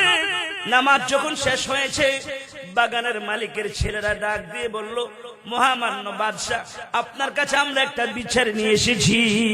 কি বিচার? এই যে যুবকটা দেখেন, এই যুবকটা না আমার আব্বাকে হত্যা করে ফেলেছে। আমিরুল মুমিনিন বলে, যুবক, তারা 2 ভাই যে তোমার বিরুদ্ধে বলছে সত্য নাকি? যুবক বলে, ও আমিরুল মুমিনিন, তারা 2 ভাই যে কথা বলেছে এটাই সত্য। জোরে কোন সুবহানাল্লাহ। উমর বলে, তোমার মাথা কি ঠিক আছে? তুমি কি জানো এখন তোমার কি হবে? যুবক ডাক দিয়ে বলে, ওগো আমিরুল মুমিনিন, যদি আমার বিচার করা হয় হত্যার পরিবর্তে হত্যা হবে। আমি যেহেতু বয়োবৃদ্ধ মুরব্বীকে হত্যা করে ফেলেছি, নিশ্চয়ই আপনি আমার ফাঁসির রায় দিবেন, আমাকে হত্যা করে ফেলবেন। এটাই ইসলামের নিয়ম। আসামি যেহেতু নিজের দোষ স্বীকার করে ফেলেছে, এখানে সাক্ষীর কোনো প্রয়োজন নাই, উকিলের কোনো প্রয়োজন হয় না। কথা বলেন ঠিক কিনা? আমিরুল মুমিনিন বাগানের মালিকের ছেলেদেরকে ডাক দিয়ে বলে, ও বাগানের মালিকের ছেলেরা, তোমার বাবাকে হত্যা করার অপরাধে আমিরুল মুমিনিন তাকে মৃত্যুদণ্ড দিয়েছে। তাকে ফাঁসি দেওয়া হবে। জল্লাদ, ফাঁসির মঞ্চ রেডি করো, নগদেই বিচার হয়ে যাবে। মুরব্বী বাবাজিরা আমার, ফাঁসির আসামিকে ফাঁসি দেওয়ার আগে জিজ্ঞেস করি, তোমার মনের মধ্যে কোনো চাহিদা আছে নাকি? তুমি কোনো কিছু বলতে চাও নাকি? কোনো কিছু খেতে তোমার মন চায় নাকি? আমিরুল মুমিনিন ওই যুবকটাকে ডাক দিয়ে বলে, যুবক, যুবক রে, কিছুক্ষণ পর তো তোমাকে ফাঁসি দেওয়া হবে, তোমার মনের মধ্যে কোনো চাহিদা আছে নি? যুবক ডাক দিয়ে বলে, ওগো আমিরুল মুমিনিন, এই মদিনাতে আমার বাড়ি নয়, মদিনাতুল মুনাওয়ারা থেকে প্রায় 350 কিলোমিটার দূরে হলো আমার বাড়ি। আমি আমার বাড়ি থেকে মায়ার নবী রহমতুল লিল আলামিনের রওজা মুবারকের উদ্দেশ্যে রওনা হয়েছিলাম রওজা জিয়ারত করার জন্য। প্রতিমধ্যে ঘটনা ঘটে গিয়েছে। ওগো আমিরুল মুমিনিন, আপনি যদি আমাকে সময় দেন 2টা কথা বলতে চাই। আমিরুল মুমিনিন বলে, ঠিক আছে, তোমাকে 2টি কথা বলার অনুমতি দেওয়া হলো। যুবক ডাক দিয়ে বলে, ওগো আমিরুল মুমিনিন, যেখানে আমার বাড়ি, বাড়ির পাশে কিছু ইহুদি আছে। একজন ইহুদি আমার কাছে কিছু টাকা আমানত রেখেছে। আপনি যদি আমাকে সময় দেন, বাড়িতে যাইয়া ইহুদিরা আমানতের টাকাটা ফিরিয়ে দিব, ইহুদিরা খুশি হয়ে যাবে। আর যদি আমানতের টাকা যদি ফিরিয়ে না দেয়, আমার যদি ফাঁসি হয়ে যায়, ইহুদি তো জানবে না আমার যে ফাঁসি হয়ে গিয়েছে। ইহুদিরা যতদিন থাকবে ততদিন মুসলমানের বিরুদ্ধে খারাপ ধারণা করবে। কি বলেন ঠিক কিনা? যুবক ডাক দিয়ে বলে, ওগো আমিরুল মুমিনিন, আরেকটা আবদার হলো, বাড়িতে আমার একজন বৃদ্ধা মা আছে, জনম দুঃখিনী মা। আমি যখন কোথাও বের হই, মায়ের কাছ থেকে দোয়া নিয়ে যাই। আমি আসার আগ পর্যন্ত আমার মা রাস্তার দিকে তাকিয়ে থাকে, কখন জানি আমার জাদুমণি সোনামণিটা বাড়িতে ফিরে আসবে। ওগো আমিরুল মুমিনিন, আপনি যদি আমাকে ফাঁসি দিয়ে দেন, আমার মা জানবে না তার সন্তানের কি হয়েছে। যদি অনুমতি দেন গো, আমি আমার মায়ের কাছে গিয়ে জন্মের মতো বিদায় নিয়ে আসবো। আমিরুল মুমিনিন খলিফাতুল মুসলিমিন হযরত ওমর ইবনুল খাত্তাব রাদিয়াল্লাহু তাআলা আনহু ডাক দিয়ে বলে, যুবক রে, তুমি যে দুটা কথা বলেছো তোমার কথার মধ্যে যুক্তি আছে, কিন্তু যেহেতু তুমি ফাঁসির আসামি, এভাবে তোমাকে ছেড়ে দেওয়া যায় না। তুমি যদি তোমার পরিবর্তে কাউকে জামিনদার রেখে যেতে পারো, জিম্মাদার যদি রেখে যেতে পারো, তাহলে তোমাকে সুযোগ দেওয়া হবে। যুবক খুশি হয়ে গিয়েছে। মদিনাতুল মুনাওয়ারা যুবকরা চোখ বুলিয়ে দেখে, এদিকে তাকা ওইদিকে তাকা। কিছুক্ষণ পর যুবকটা চোখের পানি ছেড়ে ডাক দিয়ে বলে, ওগো আমিরুল মুমিনিন, মনের আশা মনে থাকবে, পূরণ হইবে না। তার কারণ হলো এই মদিনাতে আমার যদি একটা ভাই থাকতো, ওই ভাইটা আমার জিম্মাদারি দায়িত্ব নিতেন। আমার যদি কোনো আত্মীয় স্বজন থাকতো, আমার আত্মীয় স্বজনেরা আবার জিম্মাদারি দায়িত্ব নিত। এই মদিনা থেকে 350 কিলোমিটার দূরে আমার বাড়ি। কে নিবে আমার দায়িত্ব? ইয়া রাসূলুল্লাহ, কে নিবে আমার দায়িত্ব? ওগো আমিরুল মুমিনিন, মনের আশা মনে থাকবে, পূরণ হইবে না। জল্লাদকে বলেন ফাঁসির মঞ্চ রেডি করার জন্য আমাকে যেন ফাঁসির মঞ্চে নিয়ে যায়। এমনি ভাবে আল্লাহর হাবিবের একজন সাহাবী, একজন মুআজ্জাজ সাহাবী, একজন বুজুর্গ সাহাবী হযরত আবু যর গফারি রাদিয়াল্লাহু তাআলা আনহু যুবকের সামনে এসে হাজির। যুবককে ডাক দিয়ে বলে, রে যুবক, কে বলেছে মদিনার মধ্যে তোর কোনো ভাই নাই? আমার রাসূল না বলেছে আল মুসলিমু আখুল মুসলিম, একজন মুসলমান আর একজন মুসলমানের ভাই। সুবহানাল্লাহ, সুবহানাল্লাহ। আল্লাহ রাব্বুল আলামিন কোরআনুল কারীমের মধ্যে বলেছেন, ইন্নামাল মুমিনুনা ইখওয়া, নিশ্চয় পরস্পর মুমিন, একজন মুমিন আর একজন মুমিনের ভাই। যুবক যাও, 1 মাসের ছুটি নিয়ে যাও, আমি আবু যর গফারি তোর জিম্মাদারি দায়িত্ব নিলাম। আবু যর গফারি ফাঁসির আসামির জিম্মাদারি দায়িত্ব নিয়ে ওই যুবকটাকে 1 মাসের ছুটি নিয়ে বাড়িতে পাঠিয়েছে। কিতাবের মধ্যে লেখে, বাবা যুবকটা উটের মধ্যে আরোহণ করে বাড়ির দিকে রওনা হয়েছে। তখন তো এখনের মতো কোনো গাড়ি ছিল না, লঞ্চ ছিল না, স্টিমার ছিল না, ট্রেন ছিল না। মরুভূমির মধ্যে মানুষ চলাফেরা করতেন, একমাত্র মরুভূমির গাড়ি হলো মরুর জাহাজ, উট। কথা বলেন ঠিক কিনা? এই যুবক উটের মধ্যে আরোহণ করে রওনা হয়েছে। 15 দিন সময় লেগেছে বাড়িতে যেতে। বাড়িতে যাইয়া সর্বপ্রথম ইহুদিরা আমানতের টাকা ফিরিয়ে দিলেন। আমানতের টাকা ফিরিয়ে দিয়ে মায়ের কাছে গিয়ে ডাক দিয়ে বলে, মা, মাগো, তোমার সন্তান প্রতিবার তোমার থেকে বিদায় নিয়ে যেত, আবার তোমার কোলের মধ্যে ফিরে আসতো। মাগো, আজকে তোমার সন্তানকে জন্মের মতো বিদায় দাও। মা কাঁদে, ডাক দিয়ে বলে, বাবা কি হয়েছে? যুবক ডাক দিয়ে বলে, মাগো, তোমার সন্তান আমিরুল মুমিনিনের দরবারে ফাঁসির আসামি। মাগো, তোমার সন্তানকে বিদায় দাও। আমার একটা মাইকে জিম্মাদারি দায়িত্ব দিয়ে রেখে এসেছি। মা সন্তানের কপালের মধ্যে চুমু দেয় আর ডাক দিয়ে বলল, বাবারে, দুনিয়ার অপরাধের বিচার যদি দুনিয়াতে হয়ে যায়, আরশের মালিক আল্লাহ পাক পরকালে তোমাকে কষ্ট দিবে না। মা কাপড়ের আঁচল দিয়ে মুখটা দেখি কলিজাটা পাশাট করে সন্তানকে বিদায় দিয়েছে। চোখের পানিগুলো ছাইরা মা বিদায়া বিদায়া কাঁদে। যুবক ভাই, ওই যুবকটা 350 কিলোমিটার দূর থেকে ফাঁসির রশি গলায় নেওয়ার জন্য মদিনাতুল মুনাওয়ারার দিকে রওনা হয়েছে। প্রতিমধ্যে তার উটের খুরের মধ্যে ব্যথা পেয়েছে, উটটা চলতে পারছে না।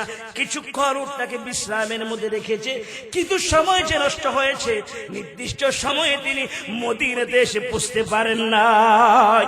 1 মাস পরে যে সময় দেওয়া হয়েছে, বাগানের মালিকের ছেলেরা বাবার হত্যার বিচার দেখার জন্য এসেছে। সকল মানুষ একসাথ হয়েছে। আমিরুল মুমিনিন জুমার খুতবা দেয় আর মসজিদে নববীর দিকে তাকা। কই রে যুবক? এখনো তো যুবক এসে হাজির হয় না। ইসলামের নিয়ম অনুযায়ী আমিরুল মুমিনিন ডাক দিয়ে বলে, জল্লাদ রে, ওই যুবকটা যেহেতু এখনো ফিরে আসে নাই, যাও যাও, আবু যর গফারি যেহেতু তার জিম্মাদারি দায়িত্ব নিয়েছে, আবু যর গফারিকে সাজাইয়া ফাঁসির মঞ্চে নিয়ে যাও। যখনই এই কথা বলেছে মদিনার মধ্যে সাহাবীদের মধ্যে কান্নার রোল পড়ে যায়। এমন একজন বুজুর্গ সাহাবী, এমন একজন মুআজ্জাজ সাহাবী আজকে আরেক ভাইয়ের জিম্মাদারি দায়িত্ব নিতে গিয়ে নিজের জীবন দিতে হচ্ছে। সাহাবীরা চোখের পানিগুলো ছাইরা বিনায়া বিনায়া কান্দে। হযরত আবু যর গফারি খাদেমে খায়রুল বাশার खिदमतों में जिंदगी बोर न बनाया अपना घर। আবু যর গফারি এমন একজন মুআজ্জাজ সাহাবী জিন্দেগি ভর আমার রাসূলের খেদমত করেছে, নিজের জন্য একটা ঘরও আবু যর গফারি বানায় না। চল্লার সামনের দিকে দেখ, এক কদম সামনে যায় আর এক কদম পিছনে আসে, চল্লাদের চোখের মধ্যে পানি দেখা যায়। আমিরুল মুমিনিন হযরত ওমর ইবনুল খাত্তাব রাদিয়াল্লাহু তাআলা আনহু জল্লাদকে ডাক দিয়ে বলে, জল্লাদ, জীবনে কত মানুষের ফাঁসি দিয়েছো, কখনো তোমার চোখের মধ্যে পানি দেখি নাই। এমন কে রে, আজকে কেন তোমার চোখের মধ্যে পানি আসতেছে, তার কারণ কি? জল্লাদ ডাক দিয়ে বলে, ওগো আমিরুল মুমিনিন, এতদিন আমি যাদেরকে ফাঁসি দিয়েছি তারা সত্যিকারের অপরাধী ছিল, এজন্য আমার চোখের মধ্যে পানি আসে নাই। আজকে এমন একজন সাহাবী, এমন একজন বুজুর্গ সাহাবী, এমন একজন মুআজ্জাজ সাহাবীকে আপনি ফাঁসি দেওয়ার জন্য বলেছেন, আমি জল্লাদের পাশ সামনে চলে না।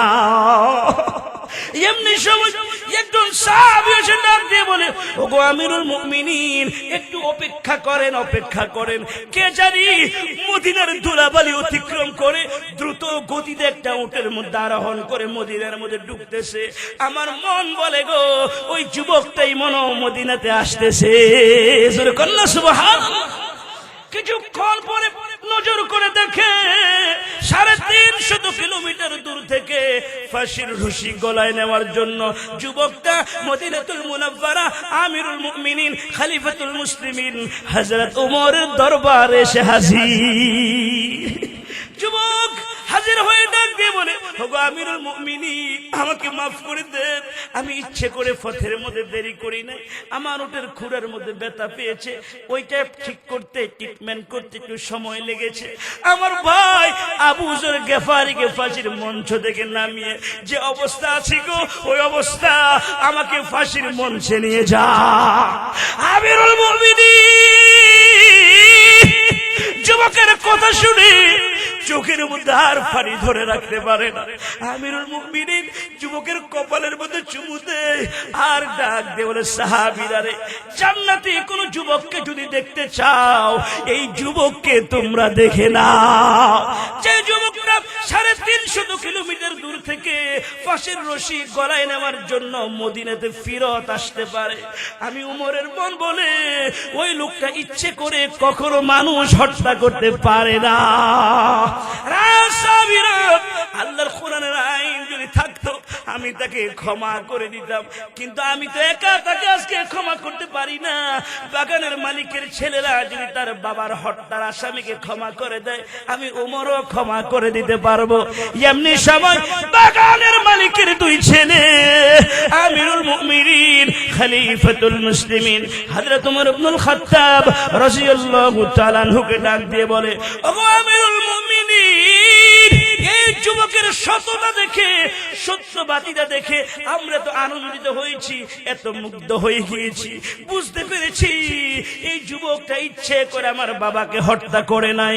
অতএব আমরা 2 ভাই আল্লাহ এবং তার রাসূলকে খুশি করার জন্য আমার বাবার হত্যাকারীকে ক্ষমা করে দিলাম। জোরে কোন সুবহানাল্লাহ, নারায়ে তাকবীর, লিল্লাহি তাকবীর। এজন্য আল্লাহ তাআলা বলেন, ওয়াস-সাদিকিনা ওয়াস-সাদিকাত, সত্য মানুষকে মুক্তি দেয়, মিথ্যা মানুষকে ধ্বংস করে। কি বলেন ঠিক কি না? বাবাজিরা আমার, আজকে আলোচনা থেকে যতটুকু আমরা বুঝেছি, আল্লাহ যতদিন বাঁচিয়ে রাখবে মিথ্যার আশ্রয় নিব না, মিথ্যা কথা বলবো না, হকের উপরে থাকবো, সত্যের উপরে থাকবো ইনশাআল্লাহ। যত আল্লাহ বাঁচিয়ে রাখে 5 ওয়াক্ত নামাজ পড়বো, রমজান মাসে রোজা রাখবো, আল্লাহর হুকুম মানবো, নবীর তরিকা অনুযায়ী চলবো। আল্লাহ যে তৌফিক দান করে বলুন আমিন। রে যুবক ভাইরা, মুরব্বী বাবাদেরকে শ্রদ্ধা করবা, ভালোবাসবা, মুরব্বী বাবাজিদেরকে দেখলে সালাম দিবা। মুরব্বী বাবাজিদেরকে বলছি, ছোটদেরকে আদর করবেন, স্নেহ করবেন, আলেমদেরকে ভালোবাসবেন। আমার রাসূল বলেন, লাইসা মিন উম্মতি মান লাম ইউবাজ্জিল কাবীরানা ওয়া ইয়ারহাম সগীরানা ওয়া ইয়ারিফ আলিমানা। যে ব্যক্তি আমার বড়দেরকে শ্রদ্ধা করে না, ছোটদেরকে স্নেহ করে না, আলেমদেরকে তাজিম করে না, ওই ব্যক্তি আমার উম্মত নয়। তাহলে আজকে আমরা শিখলাম, বড়দেরকে সালাম দিব, বড়দেরকে সম্মান করব, ছোটদেরকে স্নেহ করব, আলেমদেরকে তাজিম করব ইনশাআল্লাহ। অনেক আম্মা জান আজকের মাহফিল এসেছে, আম্মা জানদেরকে বলছি, মা গো, স্বামীর খেদমত করবা, স্বামীর সাথে সুন্দর আচরণ করবা, স্বামীর সাথে সুন্দর ব্যবহার করবা, স্বামীর মনে কষ্ট দিবা না, স্বামীকে গালিগালাজ করবা না, সন্তানগুলোকে দ্বীনি ইলম শিক্ষা দিবা, কোরআন পড়াবা, 5 ওয়াক্ত নামাজ পড়বা, রমজান মাসে রোজা রাখবা, স্বামীর খেদমত করবা, নিজের সতীত্বের হেফাজত করবা। রাসূল বলেন, কোন নারী যদি 7টি আমল করে, ওই নারীর মৃত্যু হতে দেরি, আল্লাহ রব্বুল আলামিন তাকে জান্নাতে ঢুকাতে দেরি করবে না। জোরে কোন সুবহানাল্লাহ। জান্নাতের দরজা তার জন্য খোলা থাকবে, আল্লাহ তাকে জান্নাতে প্রবেশ করানোর জন্য। বলেন না সুবহানাল্লাহ, সুবহানাল্লাহ।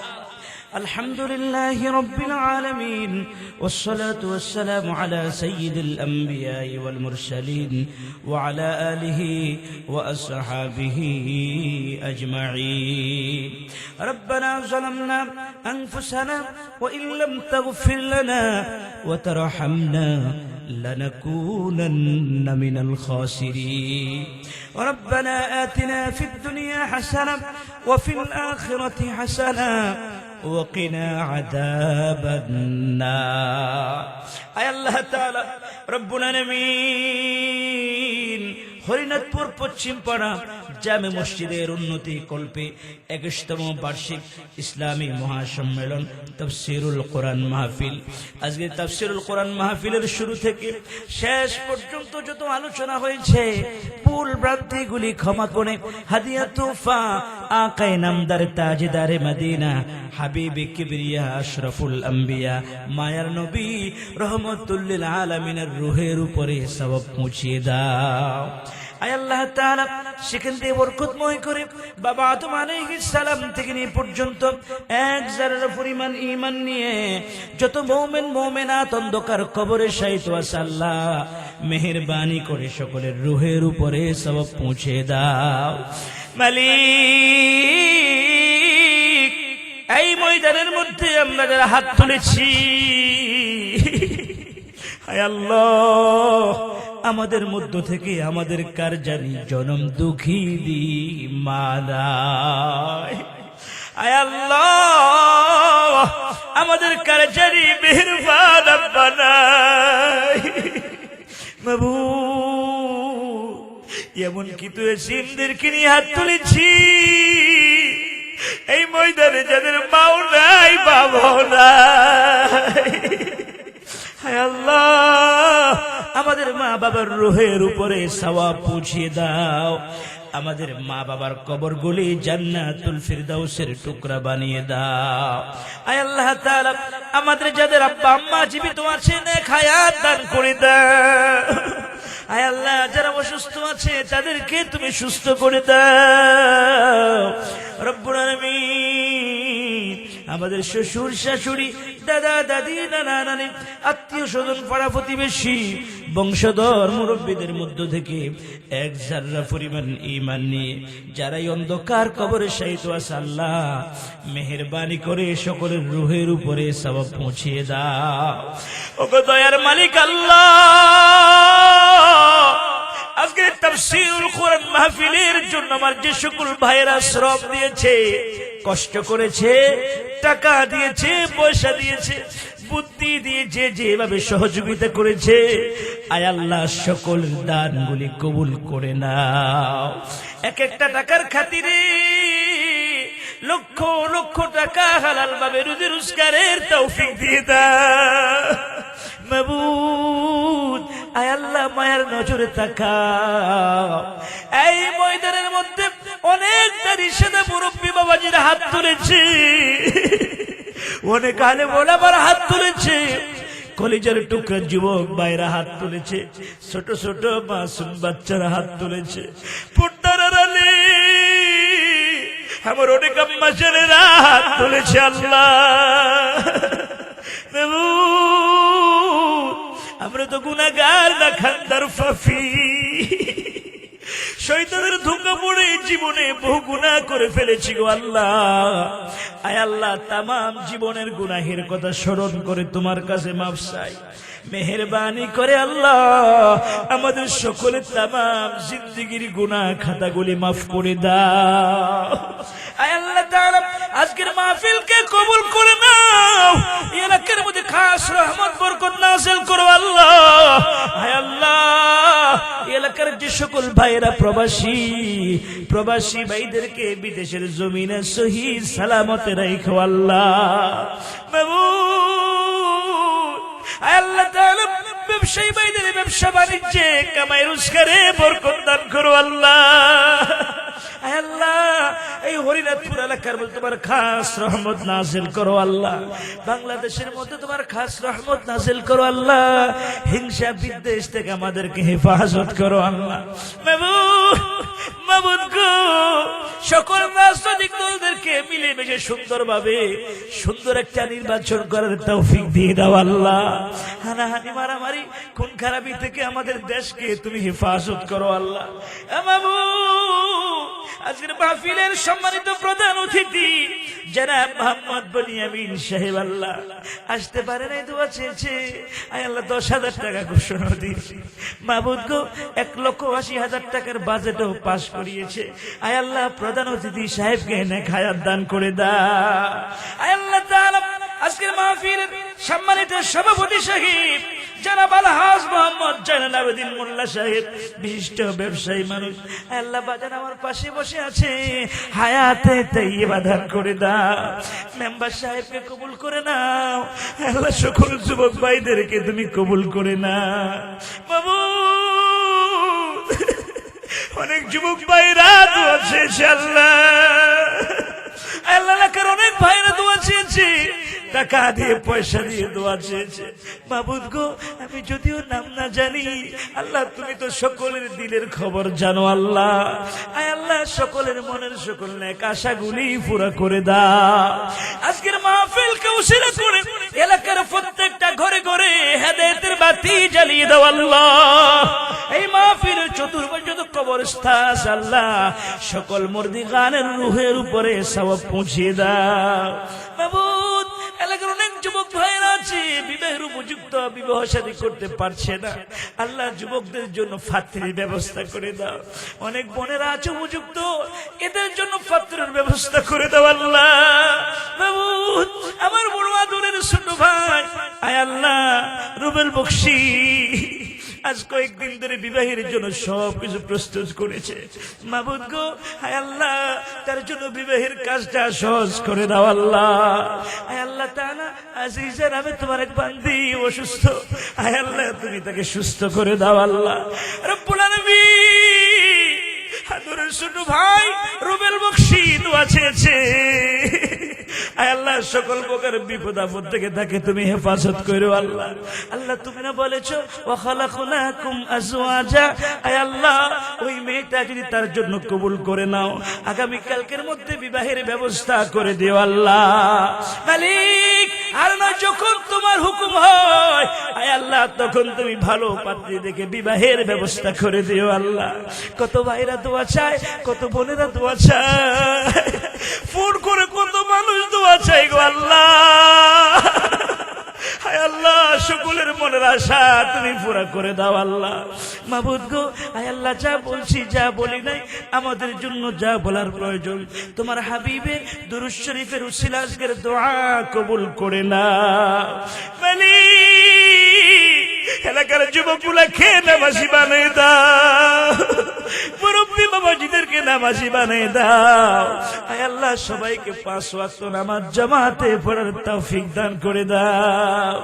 রাব্বিরহামহুমা কামা রাব্বায়ানি সগীরা, রব্বিরহামহুমা কামা রব্বায়ানি সগীরা। মাবুদ গো, যেদিন আমাদের নামে মৌতের আজরাইল পাঠাইবা, যেদিন আমাদের নামে মৌতের পালকি পাঠাইবা, ওই দিন আমাদের সকলের জবানে জারি করে দিও লা ইলাহা ইল্লাল্লাহু মুহাম্মাদুর রাসূলুল্লাহ।